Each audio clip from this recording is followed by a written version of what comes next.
आइए आप सभी का स्वागत है इस कोचिंग जंक्शन के प्लेटफॉर्म पर इतिहास की क्लास में। इतिहास में जो बातें की जा रही थी गुप्त काल से संबंधित हम लोग बातें कर रहे थे और गुप्त काल की सामाजिक आर्थिक धार्मिक व्यवस्थाएं हो गई थी और इसी कड़ी में गुप्तकालीन जो कला है, गुप्तकालीन कला पक्ष बड़ा ही समृद्ध है और इस कला पक्ष के कई रूप हैं। गुप्तकालीन कला में आपके वास्तुकला, मूर्तिकला, चित्रकला, तो ये विभिन्न कलाएं गुप्त काल में बहुत ही अपनी उन्नत अवस्था में है। सबसे पहले जो गुप्त काल में हम लोग बात करेंगे उसमें मंदिर वास्तु की बात करें, क्योंकि मंदिर वास्तु में मंदिरों का निर्माण इसी समय शुरू हुआ माना जाता है। व्यवहारिक रूप से जो मंदिर मिले हैं, जिनके साक्ष्य मिले हैं, वो इसी काल के मिले हैं, तो इसीलिए मंदिरों का निर्माण उस काल का मंदिर जो जिसके साक्ष्य मिले हैं वो है सबसे पहले गुप्त काल। तो गुप्त काल के मंदिर निर्माण के संदर्भ में आर्यन जी गुड इवनिंग। तो गुप्त काल के मंदिर निर्माण के संदर्भ में हम लोग बात करने से पहले भारत में जो मंदिर स्थापत्य संबंधी जो विभिन्न शैलियां हैं उन शैलियों की बात कर लें, क्योंकि इन शैलियों में कुछ अपनी विशिष्टताएं हैं। तो उन विशिष्टताओं को जानते हुए इन शैलियों में जो भेद है, जो विभेद देखने को मिलता है, उन विभेदों की भी पहचान कर ली जाए।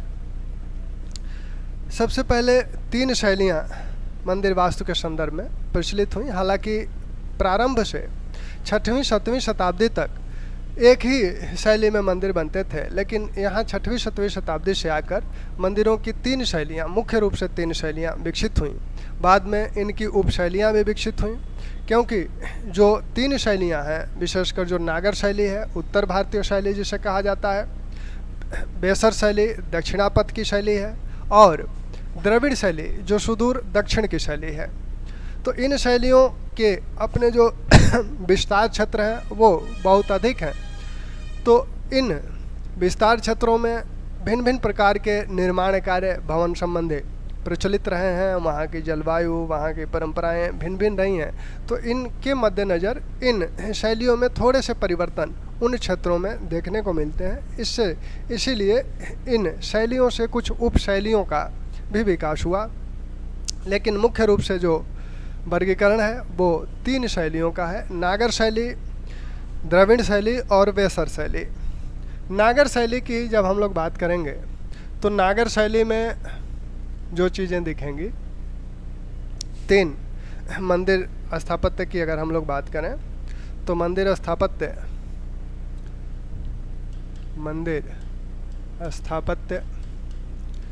की बात करें तो यहाँ 3 शैलियाँ, स्थापत्य शैली 3 शैलियाँ देखने को मिलती हैं। एक आपकी नागर शैली, दूसरी आपकी बेसर शैली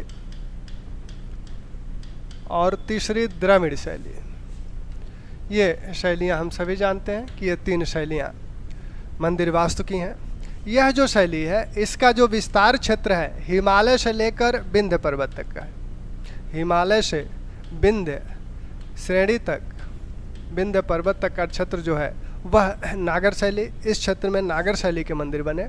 इस क्षेत्र में ये जो बेसर शैली वाले हैं, विंध्य से लेकर विंध्य से कृष्णा नदी के तट तक जो क्षेत्र है उसमें बेसर शैली के मंदिरों का निर्माण हुआ। और द्रविड़ शैली कृष्णा से लेकर नीचे दक्षिण तक, समुद्र तट तक, ये सुदूर दक्षिण की शैली है। ये जो 2 शैलियाँ हैं, ये इन शैलियों का ही मिश्रित स्वरूप बेसर शैली है। यानी इसमें कुछ इसकी विशेषताएं हैं और कुछ इसकी विशेषताएं हैं। जैसे ये बीच में है वैसे ही ये शैली भी दोनों विशेषताओं को धारण किए हुए हैं। उत्तर भारत के जो मुख्य मंदिर हैं वो आपके नागर शैली के हैं। कुछ द्रविड़ शैली के मंदिर भी उत्तर भारत में मिलते हैं, जैसे तेली का मंदिर ग्वालियर का, वो द्रविड़ शैली का है और आपका ग्वालियर में है, उत्तर और या मध्य भारत में है। गुड इवनिंग कानकर जी, प्रकाश चंदा जी, गुड इवनिंग। कैसे हैं आप लोग? तो मंदिर वास्तु की जो बात चल रही है, तो मंदिर वास्तु में जो शैलियां हैं वो 3 हैं। द्रविड़ शैली का विस्तार क्षेत्र हिमालय से लेकर विंध्य तक का, बेसर शैली का विस्तार क्षेत्र विंध्य से लेकर कृष्णा तक का, और द्रविड़ शैली का विस्तार क्षेत्र कृष्णा से लेकर सुदूर दक्षिण तक का, यानी सुदूर दक्षिण पूरा आपका इस द्रविड़ शैली के अंतर्गत आएगा। 6वीं 7वीं शताब्दी में ये भिन्न भिन्न शैलियाँ विकसित हुई। प्रारंभिक जो मंदिर हैं वो एक ही तरह के बने हैं। इस शैली के प्रारंभकर्ता सबसे पहले जो मंदिर मिलते हैं वो गुप्त काल में मिलते हैं।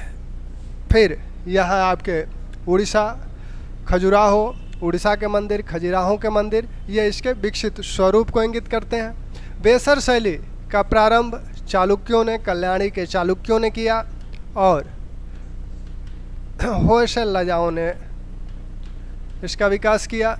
यहाँ ये प्रारंभ पल्लवों द्वारा किया गया, और फिर चोल, पांड्य, इन शासकों द्वारा इसको अपनाया गया और इसका समयानुकूल विकास किया गया। हम लोग सबसे पहले नागर शैली की कुछ बातें करें कि नागर शैली में आखिर किस तरह की विशेषताएं हैं। तो नागर शैली की विशेषताओं को अगर हम लोग देखें तो नागर शैली का ये एक विकसित स्वरूप का मंदिर है। नागर शैली का पूर्ण विकसित स्वरूप का मंदिर है। नागर शैली के प्रारंभिक जो मंदिर हैं, प्रारंभ में नागर शैली में जो मंदिर बने वो आपके प्रारंभिक जो मंदिर हैं वो एक चौकोर चबूतरे पर एक कक्ष होता था, एक वर्गाकार कक्ष बनाया जाता था। इसी वर्गाकार कक्ष को गर्भगृह कहा जाता था, जिसमें मुख्य देवता की प्राण प्रतिष्ठा की जाती थी, यानी उसको प्रतिष्ठापित किया जाता था। यह जो है यह आपका गर्भगृह। इसमें देखें तो इसमें जो गर्भगृह वाला क्षेत्र है, ये वाला क्षेत्र गर्भगृह वाला है। तो गर्भगृह बनता था। इस चबूतरे में जो गुप्तकालीन मंदिर है, गुप्तकालीनों से ही इसका प्रारंभ होता है। तो गुप्तकालीन जो मंदिर हैं उसमें आपका ये जो चबूतरा है, इस चबूतरे पर चारों ओर सीढ़ियाँ बनी हुई हैं। इस चबूतरे पर चारों ओर सीढ़ियाँ बनी हुई हैं।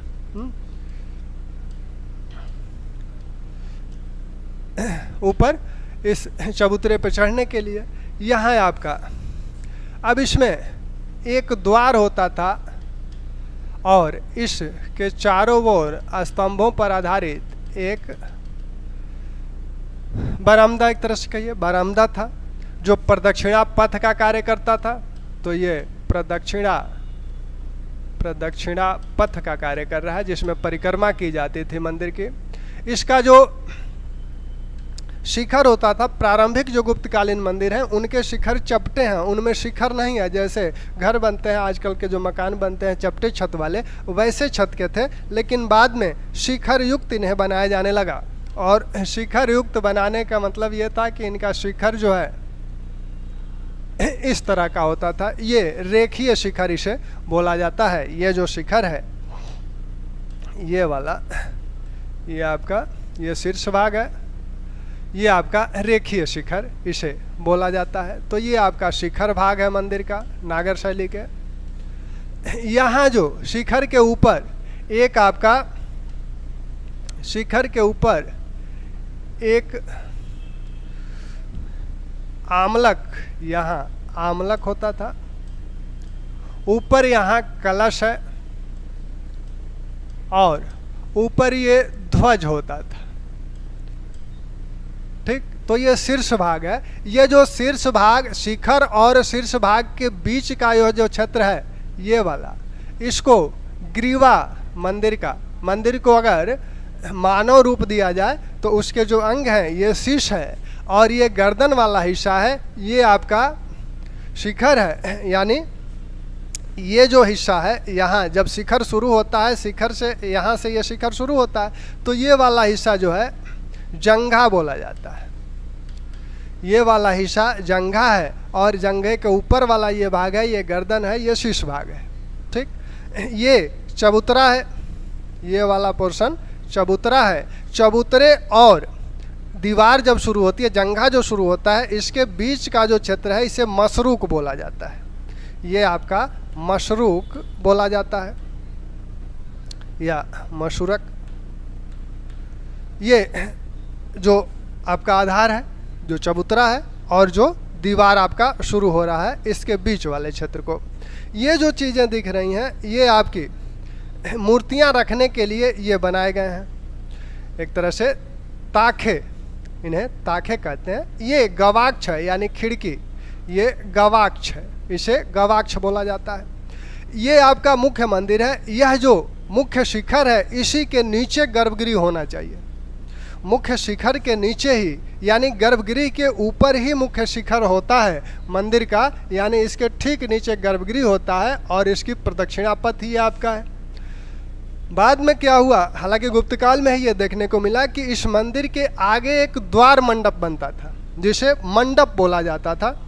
तो ये वाला हिस्सा आपका मंडप होता था। पहले वो क्या था, स्तंभों पे आधारित था, ये शिखर नहीं होते थे उसमें।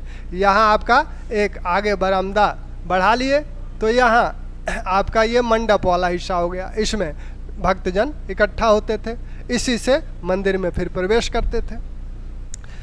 तो यहाँ बाद में जब इसका विकास हुआ तो ये जो मंडप बना, तो यहाँ 3 मंडप आपको दिख रहे हैं। पहले एक ही मंडप होता था। 3 मंडप में इसे महामंडप बोला जाता है। महामंडप, ये जो है मंडप, और इसे अर्ध मंडप, अर्ध मंडप बोला जाता है। ठीक,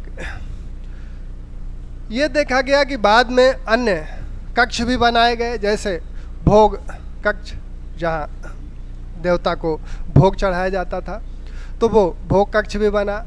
इस मंडप में भक्तजन इकट्ठा होते थे, अपना जो संगीत वगैरह जो उस धर्म से संबंधित जो होता था उसको यहाँ बैठ के वो अपना संगीत वगैरह करते थे। और यहीं पर कुछ मंदिरों में आप देखेंगे कि देवदासियों की भी प्रथा थी, तो यहीं पर वो नृत्य भी करती थी। अलग से नृत्य मंडल भी बनाया जाता था।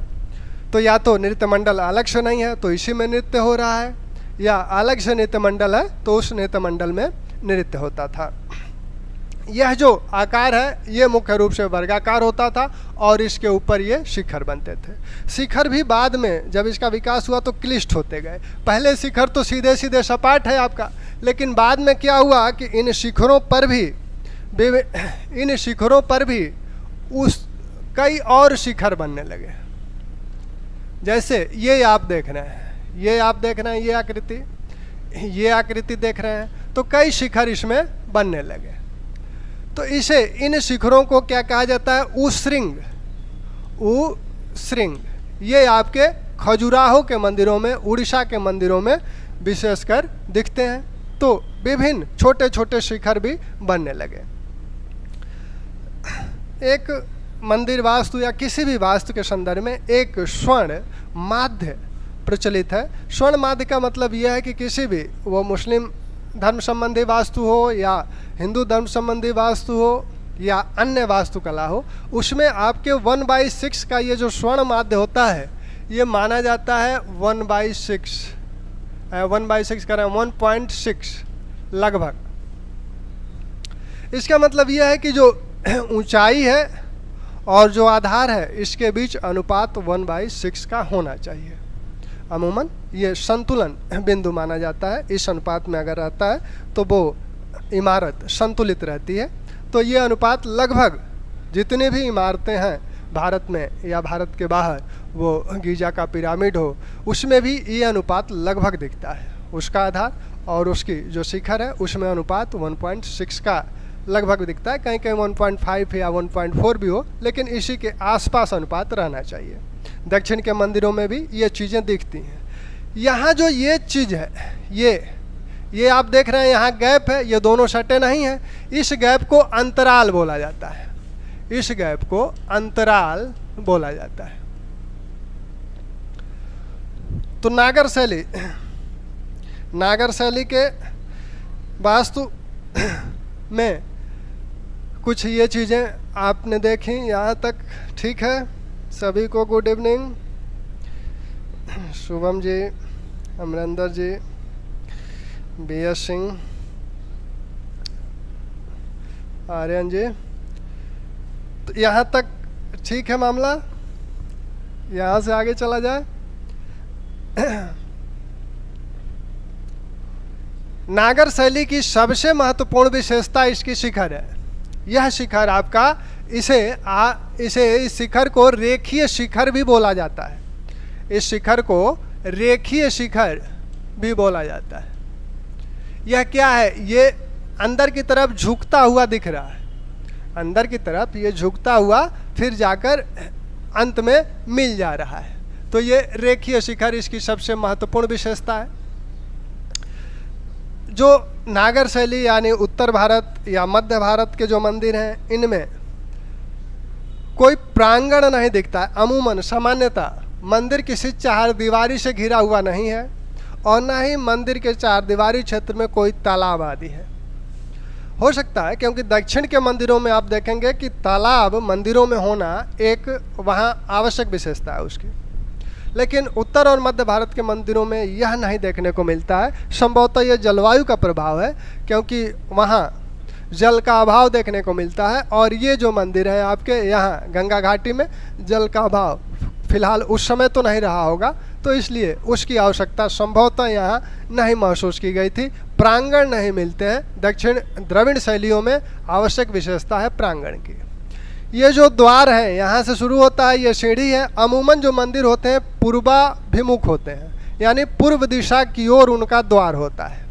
अधिकांश मंदिरों का द्वार पूर्व दिशा की ओर होता है। तो ये आपका पूर्व दिशा की ओर द्वार है। तो यहाँ से आप इसमें पहले अर्धमंडप में आएंगे, फिर मंडप में आएंगे, फिर महामंडप में आएंगे, तब मंदिर के प्रवेश द्वार में आएंगे। गुप्त काल के मंदिरों में जो प्रवेश द्वार है मंडप वाला या ये जो चौकट है मंदिर का, यह अलंकृत होता था, यानी इस पर विभिन्न प्रकार के चित्र मूर्तियां उकेरे गए थे। भीतरी गर्भगृह की जो भीतरी दीवार है यह बिल्कुल सादी होती है।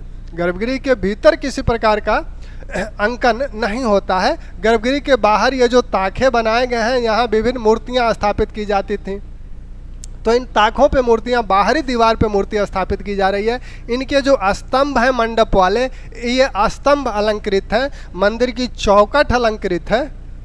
ठीक, अब यहाँ गुप्त काल में ही एक विशेषता और हुई, एक शब्दावली मिलती है पंचायतन शैली के मंदिर। पंचायतन शैली के मंदिर में 5 मंदिर होते हैं।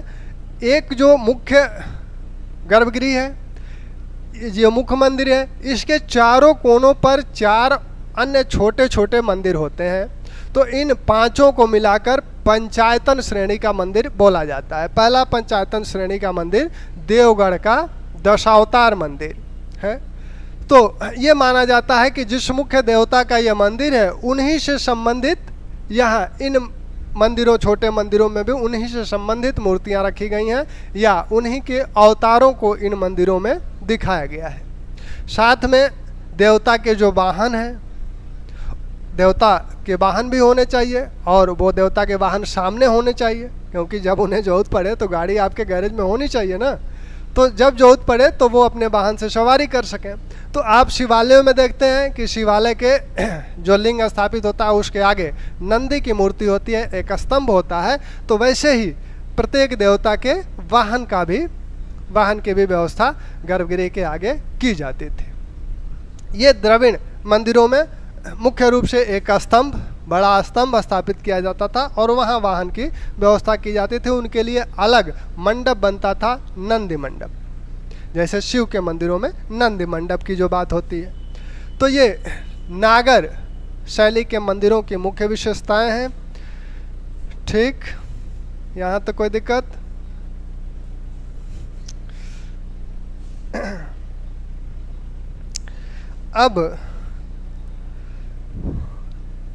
अब ये थोड़ा सा और समझ में तब आएगा जब हम लोग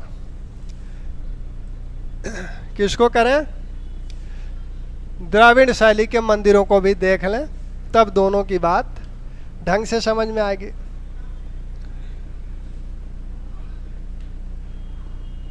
पूरा क्लियर। वहां क्या देखा गया था? वहां रेखीय शिखर देखा गया था। यहाँ किस तरह का शिखर है? यहाँ जो शिखर है पिरामिड आकार का है। यह गर्भगृह है, गर्भगृह के ऊपर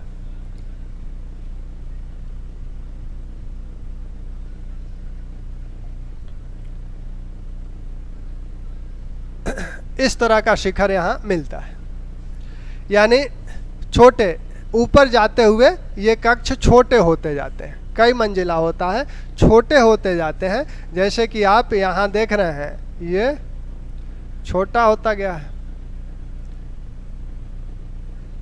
फिर हा? तो ये पिरामिड का आकार धारण कर लेता है और ऊपर एक गोलाकार अर्धगोलाकार आकृति होती है जिसे स्तूपिका बोला जाता है। इस अर्धगोलाकार आकृति को स्तूपिका बोला जाता है। स्तूप जैसी आकृति होती है। द्रव्य नागर शैली के मंदिरों में क्या है? नागर शैलियों के मंदिरों में शीर्ष पर आमलक है और कलश है। यहाँ क्या है? यहाँ स्तूपिका है। नागर शैली के जो मंदिर हैं वो उनका शिखर ऐसे है, रेखीय शिखर। यहाँ शिखर कैसा है? पिरामिडाकार है, पिरामिडाकार है, पिरामिड का आकार ले रहा है। यहाँ ये मुख्यतः आयताकार होते हैं। इसके आगे आपका ये भाग मंडप है, यहाँ शिखर नहीं है। वहाँ आपने क्या देखा था? नागर शैली के जो विकसित रूप हैं उसमें जो मंडप, महामंडप या अर्धमंडप बनते हैं, उसमें भी इस जो प्रमुख शिखर है उससे छोटे शिखर बनाए जाने लगे, लेकिन यहाँ शिखर आपको नहीं दिख रहा है। ठीक, इसकी बाउंड्री दिख रही है आपको।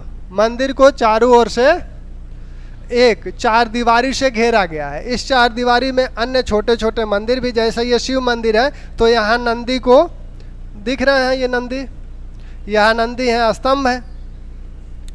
तो ये मंडप के बाहर नंदी, यहाँ जो चार दीवारी है, चार दीवारी का जो द्वार है इसे गोपुरम बोला गया है।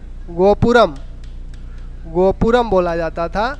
चार दीवारी का जो द्वार था जिसमें आप प्रवेश करते हैं, कुछ मंदिरों में कई द्वार होते थे, चारों दिशाओं में द्वार होते थे, कुछ मंदिरों में एक ही द्वार है। तो यह कभी कभी ये देखने को मिलता है, विशेषकर चोलों और पांड्यों के समय, कि यह जो गोपुरम है इसकी ऊंचाई इस विमान से, इसके शिखर को क्या बोला जा रहा है? इसके शिखर को विमान बोला जा रहा है। तो इस विमान से ऊंची होती थी, यानी यह अपने आप में एक स्थापत्य का नमूना होता था। गोपुरम अपने आप में एक भवन होता था और कभी कभी इसकी ऊंचाई इससे अधिक देखने को मिलती है। इस मंदिर प्रांगण में तालाब है, अन्य छोटे छोटे मंदिर भी इस मंदिर प्रांगण में हैं। नागर शैली में क्या है? तालाब नहीं दिख रहे थे। ठीक, यहाँ चबूतरा आवश्यक नहीं है। यहाँ इस मंदिर में चबूतरा आवश्यक नहीं है, जबकि नागर शैली में चबूतरा दिख रहा था। तो इस शैली की जो प्रमुख विशेषताएं हैं, आयताकार कक्ष हो, इसके ऊपर पिरामिडाकार शिखर का आकार जो कि ऊपर जाते हुए छोटे होते जाते हैं, और आपका ऊपर शीर्ष भाग पर एक स्तूप जैसी आकृति देखने को मिलती है जिसे स्तूपिका बोला जाता है। यह पूरा दृश्य जो बनता है वह पिरामिड के आकार का बनता है और इस शिखर को विमान बोला जाता है। ठीक, इसके आगे एक मंडप होता है, इसमें कोई शिखर आपको नहीं दिख रहा है। ये स्तंभों पे आधारित एक बरामदा होता था, बाद में बड़े बड़े हॉल बनने लगे, गैलरियाँ बनने लगी। ठीक, तो इसमें संत भक्तजन अपना एकत्रित होते थे और विभिन्न प्रकार के पाठ वगैरह जो करना है या संगीत नृत्य आदि जो करना है वो इसमें करते थे। यहाँ वाहन है, ये गोपुरम है, छोटे छोटे मंदिर भी हैं, तालाब भी इसमें इस प्रांगण में है। अब तीसरा जो मंदिर है वो है वेसर शैली का। इस वेसर शैली के मंदिर में दोनों की विशेषताएं समाहित है। यह जो विशेषता है यह नागर शैली की विशेषता है। शीर्ष इसका नागर शैली की विशेषता धारण किए हुए है और आधार इसका जो है वो द्रविड़ शैली की विशेषता धारण किया है। कुल मिला के यह जो आकृति बनती है वह अर्ध गोलाकार आकृति का रूप धारण करती है। अर्धगोलाकार आकृति का रूप ये बेसर श्रेणी के, बेसर शैली के जो मंदिर हैं वो धारण करते हैं। शीर्ष भाग इनका नागर शैली से प्रभावित है और आधार भाग इनका द्रविड़ शैली से प्रभावित है। इसके जो प्रमुख मंदिर हैं वो आपके बिंदु से कृष्णा के बीच के हैं। विशेषकर चालुक्यों और होयसलों के काल में ये मंदिर बनवाए गए थे। ठीक, तो इन मंदिरों में, द्रविड़ शैली के मंदिरों में अन्य कुछ कहने को नहीं है। अब हम लोग नागर शैली के जो मंदिर देख रहे थे उस पे आ जाए। गुप्त काल के ये प्रमुख विशेषता है। नागर शैली के मंदिर गुप्त काल में ही शुरू होते हैं। तो गुप्तकालीन जो मंदिर हैं उनकी बात किया जाए तो गुप्त काल का जो मंदिर है, सबसे प्रारंभिक जो मंदिर माना जाता है वो सांची का मंदिर माना जाता है। गुप्त काल में दो प्रकार के मंदिर हैं। गुप्तकालीन मंदिर की जो विशेषताएं हैं, यही नागर शैली की जो प्रारंभिक विशेषताएं हैं वही विशेषताएं हैं। एक चबूतरे पर ये स्थापित किया जाता था। चबूतरे के चारों ओर सीढ़ियाँ बनाई जाती थी। चबूतरे पर चढ़ने के लिए एक वर्गाकार कक्ष में गर्भगृह होता था। गर्भगृह कभी कभी प्रारंभिक मंदिरों में चपटा है और कुछ मंदिरों में इसमें शिखर, बाद के मंदिरों में शिखर भी बनने लगे। 500 ईस्वी के बाद के जो मंदिर बने उसमें शिखर भी बनने लगे, जिसमें देवगढ़ का दशावतार मंदिर सबसे प्रमुख उदाहरण है इसका। लेकिन देवगढ़ के दशावतार मंदिर में शिखर बिल्कुल रेखीय शिखर नहीं है। वहाँ शिखर की कल्पना की गई है, लेकिन पूर्णतया जो रेखीय शिखर मिलता है वो नचना कुठार पार्वती मंदिर है उसमें देखने को मिलता है। गुप्त मंदिर विशेषकर पाषाण से निर्मित हैं, लेकिन कुछ ईंट से भी बने हुए हैं। जैसे आपका भीतरगांव का मंदिर जो है ईंट का है। सिरपुर का जो लक्ष्मण मंदिर है वो ईंट का है। पहाड़पुर के कुछ मंदिर हैं बांग्लादेश के, वो ईंट के बने हुए हैं। तो यहाँ ईंट और पत्थर दोनों के मंदिर दिखते हैं। अधिकांश मंदिर पत्थर से निर्मित हैं, लेकिन कुछ ईंट से भी निर्मित हैं। मंदिरों में प्रदक्षिणा पथ दिखता है जो स्तंभों पर आधारित एक बरामदा था। आगे एक मंडप होता था जो स्तंभों पे टिकाया गया था। विशेषकर 4 स्तंभों पे वह बरामदा मंडप होता था। वह इनका प्रवेश द्वार था। अमूमन मंदिरों का जो द्वार होता था वो पूर्व दिशा की ओर होता था, लेकिन दशावतार मंदिर का जो द्वार है वो पश्चिम दिशा की ओर है। वो पश्चिमाभिमुख मंदिर है।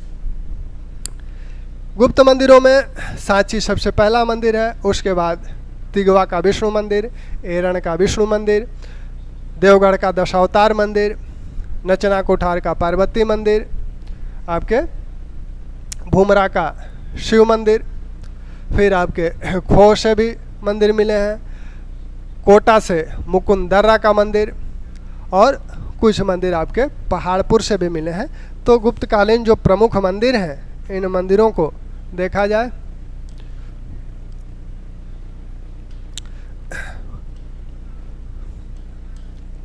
गुप्तकालीन प्रमुख मंदिर विशेषताएं तो आप देख ही लिए मंदिरों की। सबसे पहला, सबसे प्राचीन मंदिर कौन है? सांची का मंदिर। सांची का मंदिर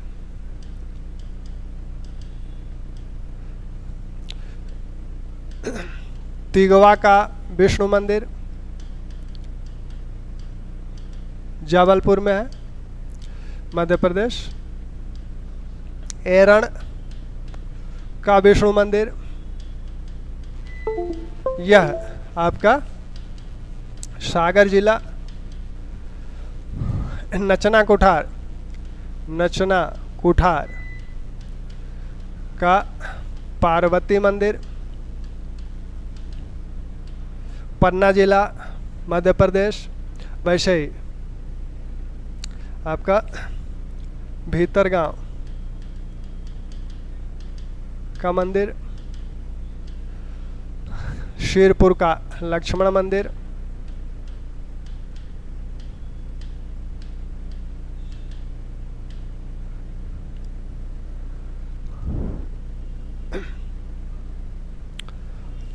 भूमरा का शिव मंदिर, भूमरा का शिव मंदिर, कोटा का मुकुंदर्रा, कोटा का मुकुंद दर्रा मंदिर। मुकुंद एक पहाड़ी पर, यह दर्रा है, तो उसी में यह मंदिर खोदा गया है। उदयगिरी से अनेक मंदिर आपके मिलते हैं, उदयगिरी से। इन मंदिरों में आपका जो सबसे महत्वपूर्ण मंदिर है वो है आपका देवगढ़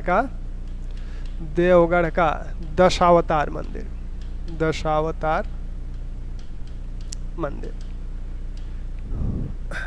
यह जो मंदिर है गुप्तकालीन मंदिरों में इसकी जो विशेषता है, पहला शिखर युक्त मंदिर माना जाता है, शिखर युक्त मंदिर माना जाता है। पहला पंचायतन शैली का मंदिर माना जाता है, पंचायतन शैली का मंदिर माना जाता है। पंचायतन को आपने देखा ही, मुख्य जो गर्भगृह है उसके चारों कोनों पर 4 छोटे छोटे मंदिर होते थे, जिसमें उसी देवता से संबंधित मूर्तियाँ आदि रखी जाती थी। जैसे विष्णु से है, जैसे 10 अवतार में है, इनके 10 अवतारों को उन छोटे छोटे मंदिरों में दिखाया गया है। तो ये 2 विशेषताएं इस देवगढ़ के दशावतार मंदिर की है। झांसी या ललितपुर में यह स्थित है। यह जो मंदिर है भीतरगांव और सिरपुर का, इसकी जो महत्वपूर्ण विशेषता है वो विशेषता ये है कि ये ईंट से निर्मित है, ईंट से निर्मित है। और इसमें क्या है, शिखर युक्त है, ईंट से निर्मित शिखर युक्त। इसमें भी शिखर बने हुए हैं। भीतरगांव का जो मंदिर है यह आपका कानपुर में था। तो कानपुर का ये जो भीतरगांव मंदिर है और सिरपुर का जो मंदिर है ये ईंटों से निर्मित है। कुछ पहाड़पुर के मंदिर भी ईंटों से निर्मित है, शिखर युक्त भी हैं और ईंटों से निर्मित है कुछ पहाड़पुर के मंदिर भी। तो सबसे प्रमुख चीज़ जो पूछा जाता है कि ईंटों से निर्मित कौन मंदिर है, तो ईंटों से निर्मित आपका भीतरगांव का मंदिर है और सिरपुर का लक्ष्मण मंदिर है। यहाँ आपने देखा कि नचना कुठार का पार्वती मंदिर, इसमें शिव और पार्वती की मूर्ति है, शिव पार्वती की मूर्ति है। यहाँ आपने देखा भूमरा का शिव मंदिर, इसमें एक मुखी लिंग स्थापित है, यानी इसमें एक मुखी लिंग स्थापित है शिव का। तो ये भूमरा का शिव मंदिर है। मूर्तियों में देखेंगे हम लोग कि जो लिंग स्थापित है, तो लिंगों में कई प्रकार के लिंग मिलते हैं। एक मुखी लिंग मिलता है, चतुर्मुखी लिंग मिलता है। जैसे चतुर्मुखी लिंग जो मिला है करमदंडा से मिला है, एक मुखी लिंग आपका भूमरा से मिलता है, खोह से मिलता है, नागोद के खोह से मिलता है। तो ये कभी कभी आपसे पूछा जाता है कि एक मुखी लिंग कहाँ से मिला है या चतुर्मुखी लिंग कहाँ से मिला है। तो ये मंदिर है इनके, ठीक, गुप्तों के जो मंदिर हैं वो, इन मंदिरों से यही सामान्य चीज़ें यहाँ पूछी जाती हैं। विन्यास वही है जो आपने देखा, और इनकी जो अपनी विशेषताएं हैं वो इनकी ये विशेषताएं हैं। ठीक, यहाँ तक ठीक।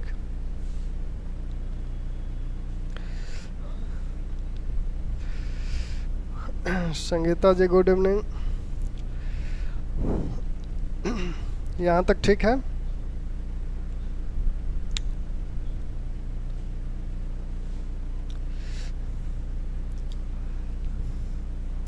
अब गुप्त काल में कुछ ये तो संरचनात्मक मंदिर हैं, कोटा का मुकुंदरा को छोड़ दें तो ये संरचनात्मक मंदिर हैं। 2 प्रकार के मंदिर, 2 प्रकार के निर्माण कार्य होते थे। एक संरचनात्मक होता था जो ईंट और पत्थर से बनाया जाता था, और दूसरा जो है पहाड़ियों को काटकर जो गुफाओं के रूप में बनाया जाता था।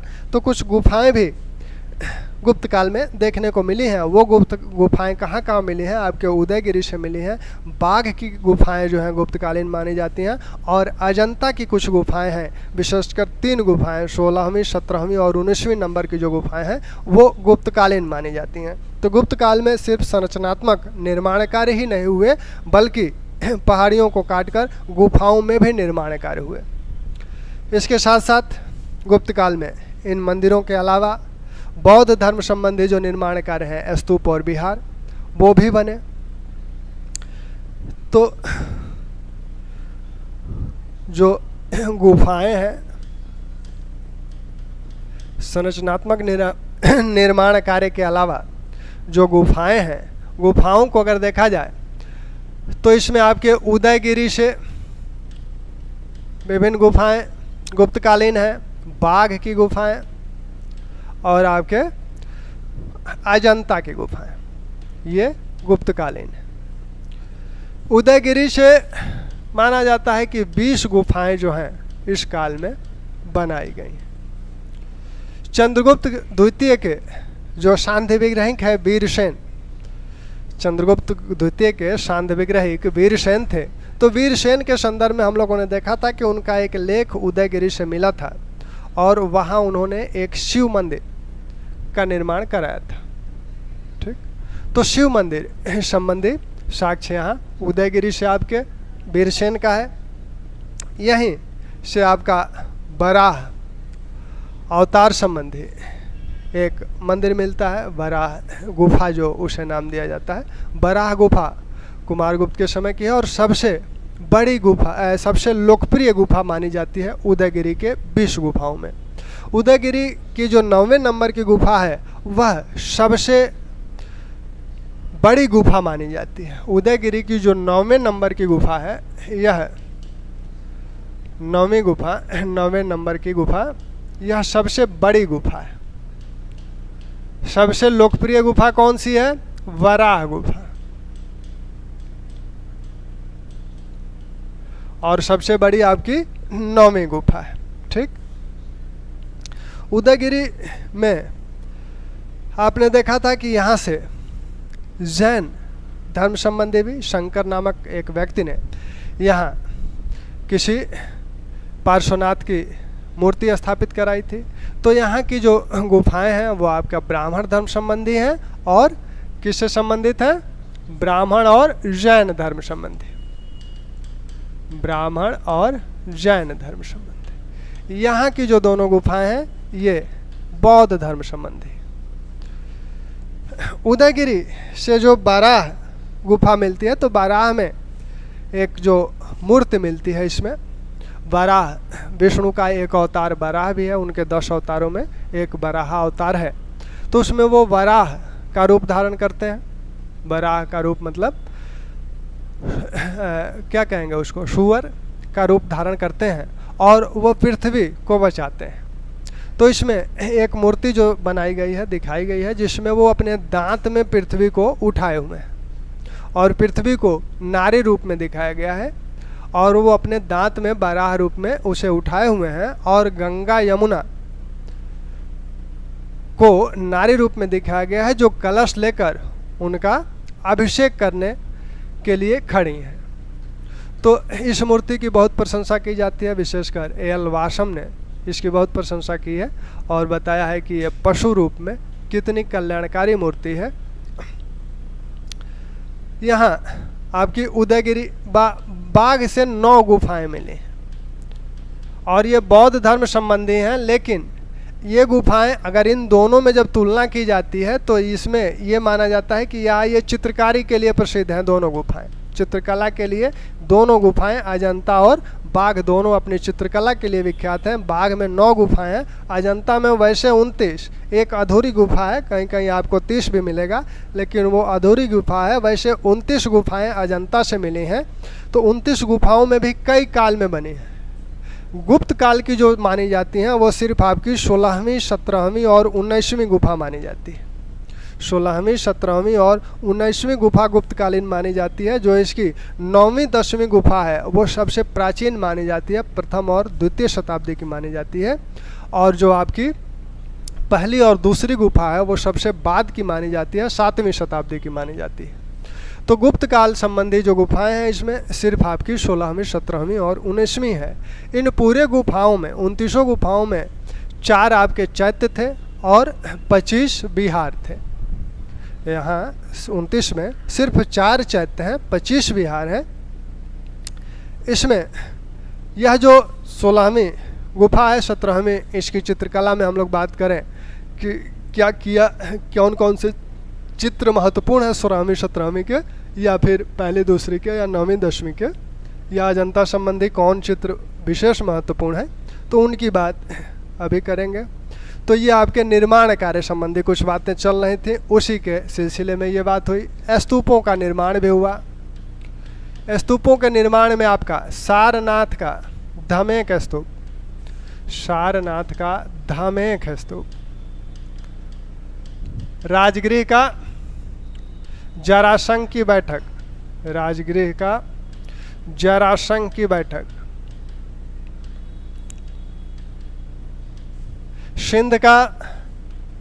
सिंध का मीरपुर खास, मीरपुर खास का स्तूप,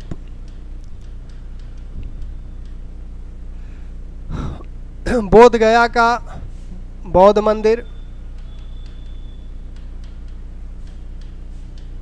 बौद्ध मंदिर, नालंदा के बिहार, नालंदा के बिहार गुप्त काल में निर्मित हुए।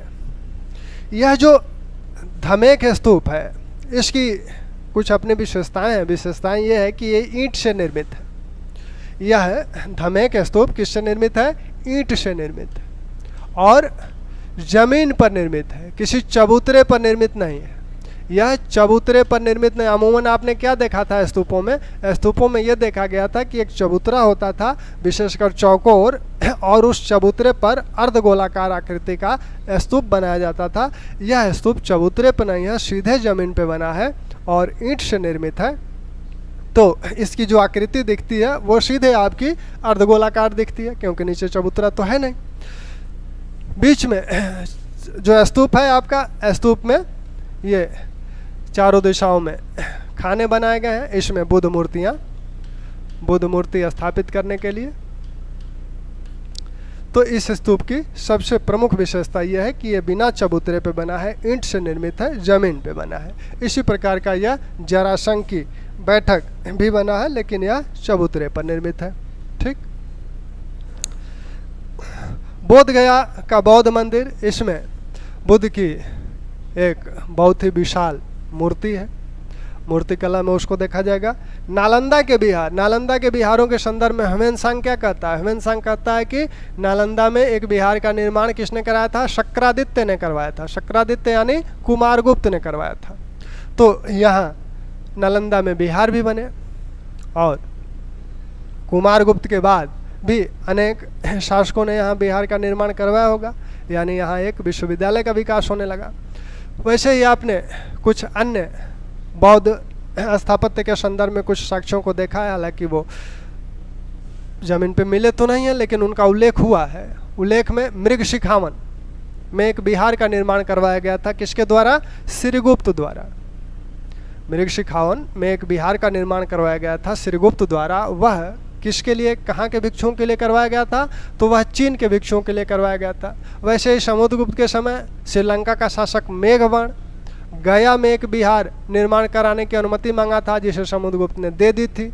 तो गया में एक बिहार का निर्माण करवाया गया था। वह किसके लिए? श्रीलंका के भिक्षुओं के लिए करवाया गया था। तो इस प्रकार के कुछ निर्माण कार्य के उल्लेख मिलते हैं। ठीक। तो ये बौद्ध संबंधी निर्माण कार्य है। अब बुद्धकालीन गुप्तकालीन मूर्तियों की बात की जाए तो मंदिरों के साथ साथ मूर्तिकला दोनों एक साथ डेवलप हो रही है। अलग से स्वतंत्र रूप से भी मूर्तियां बनी हुई हैं। मूर्तियों में गुप्त काल की जो सबसे प्रमुख विशेषताएं हैं कि कुछ मूर्तियां इस समय पहली बार देखने को मिलती हैं, जैसे हरिहर की मूर्ति, नवग्रहों की मूर्ति। ये मूर्तियां पहली बार देखने को मिलती हैं। हरिहर की मूर्ति, त्रिमूर्ति, नवग्रहों की मूर्ति और कृष्ण की बाल लीलाएं, ये सब इस काल की प्रमुख विशेषताएं हैं। हरिहर की मूर्ति विदिशा से मिली है। वैसे ही विष्णु के अनेक रूप या शिव के अनेक रूपों की मूर्तियां मिली हैं, जैसे उज्जैनी से एक 10 बाहों वाले शिव जो तांडव मुद्रा में एक मूर्ति उनकी मिली हुई है। वैसे ही बेसनगर से आपके सप्तमातृका की मूर्तियां मिली हुई हैं और आपके जो पश्चिमोत्तर से विष्णु की एक मूर्ति मिली है जिसमें वो चतुर्मुखी, 4 मुख हैं उसके, तो चतुर्मुखी एक मूर्ति विष्णु को मिली हुई है।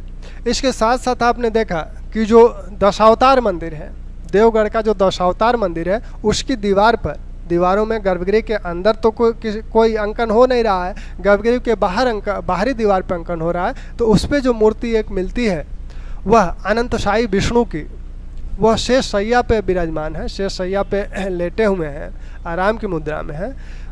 इंद्र हाथी पे सवार है, इंद्र को दिखाया गया है, साथ में शिव को भी दिखाया गया है, विभिन्न अप्सराओं को दिखाया गया है, उनके अनुचरों को दिखाया गया है, और साथ में पैर की तरफ लक्ष्मी बैठी हुई हैं और उनका पांव दबा रही हैं।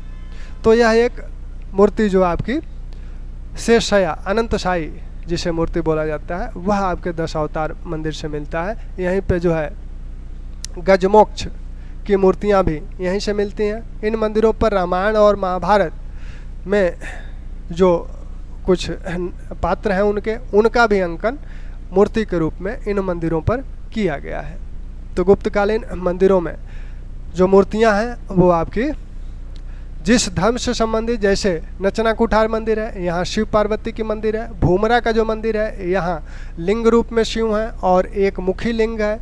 एक मुखी लिंग में उस लिंग पर मुखाकृति बनाई गई है, मुखाकृति में उनके रत्न जड़ित मुकुट धारण किए हुए हैं, जटा है, जटा पर चंद्रमा को दिखाया गया है, साथ में उनका तीसरा नेत्र भी दिखाया गया है। तो यह आपके भूमरा के एक मुखी लिंग जो है उसमें दिखता है। करमदंडा से आपका चतुर्मुखी लिंग मिला हुआ है, और खो से भी एक मुखी लिंग, नागोद के खो से भी एक मुखी लिंग मिला हुआ है। आपने वराह जो उदयगिरी से देखा, वराह गुफा जो है, उदयगिरी के वराह गुफा की बात हो ही गई थी कि वराह अवतार की एक मूर्ति मिलती है जिसमें भगवान विष्णु वराह रूप में है और नारी रूप में पृथ्वी है, जिन्हें अपने दांत से उठाए हुए हैं, और साथ में गंगा यमुना की भी मूर्तियां हैं। तो गुप्तकालीन जो मूर्तियां हैं, विशेषकर जो गुप्तकालीन की विशेषता है, गुप्तकाल में पहली बार देखने को मिलती है। तो मूर्तियां जो गुप्तकाल में पहली बार देखने को मिलती है उसमें हरिहर की मूर्ति, 9 ग्रहों की मूर्ति, सप्तमातृकाएं,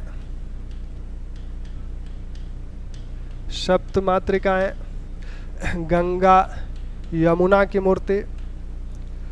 गंगा की सवारी क्या है? गंगा मकर वाहिनी है, मकर इनकी सवारी है, और यमुना कूर्म वाहिनी है, कूर्म कच्छप इनकी सवारी है। तो कूर्म वाहिनी, कूर्म पर आसीन गंगा की मूर्तियाँ मिलती हैं, और मकर पर आसीन गंगा की आकृतियाँ मिलती हैं, मूर्तियाँ मिलती हैं, और कूर्म पर बैठी हुई यमुना की मूर्तियाँ मिलती हैं। और इनका जो प्रयोग किया जाता था, इनको जो विशेष रूप से लगाया जाता था, रोहित जी धन्यवाद, आरती जी धन्यवाद। तो आपके जो क्या कह रहे थे, जो मूर्तियाँ गंगा और यमुना की अधिकांश मूर्तियाँ मंदिरों के द्वार पे लगाई गई हैं। मंदिरों के द्वार पर दक्षिण नागर शैली के और द्रविड़ शैली के मंदिरों में एक और मुख्य अंतर है कि यहाँ द्वार पर गंगा यमुना की मूर्तियाँ लगाई जा रही हैं, और द्वार पर जो है विभिन्न प्रकार के मांगलिक चिन्ह होते थे, जैसे हंस, मिथुन, शंख, पद्म, इस तरह के चित्र द्वार पर चौखट पे बनाए जाते थे मंदिर के। और द्रविड़ शैली के जो मंदिर हैं वहाँ द्वारपाल, बड़े बड़े भीषण द्वारपालों को वहाँ गेट पे लगाया जाता था, द्वार पे लगाया जाता था। यहाँ गंगा और यमुना की मूर्तियाँ हैं, दाहिनी तरफ गंगा है, बाईं तरफ यमुना है, चौखट के दाहिनी ओर गंगा है और बाईं ओर यमुना है। तो गंगा यमुना की मूर्तियाँ भी पहली बार यहीं आपको देखने को मिलती है। हरिहर की मूर्ति में आप जानते ही हैं विष्णु और शिव दोनों को एक साथ दिखाया गया है।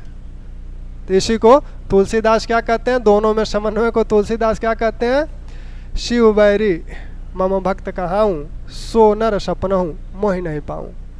दोनों लोग एक दूसरे को पूजते हैं, शिव राम को पूजते हैं, राम शिव को पूजते हैं। तो इस तरह की समन्वय की भावना यहाँ आपको दिखती है। त्रिमूर्ति, त्रिमूर्ति धर्म में हम लोग ये विशेषता भी देख चुके थे, ब्रह्मा विष्णु महेश तीनों एक साथ दिख रहे हैं। ब्रह्मा विष्णु महेश, एक सृजन करता है, एक पालन करता है और एक संहार करता है। तीनों चीज़ें एक साथ यहाँ देखने को मिल रही हैं। तो ये आपके मूर्तियों की बात है। चित्रकला को कल किया जाएगा, क्योंकि अजंता का पूरा चित्रकला है, बाघ की चित्रकला है, और यहाँ से प्रश्न बार बार पूछे जाते हैं, तो उनको जल्दीबाजी में ना, ठीक ना। थैंक्स।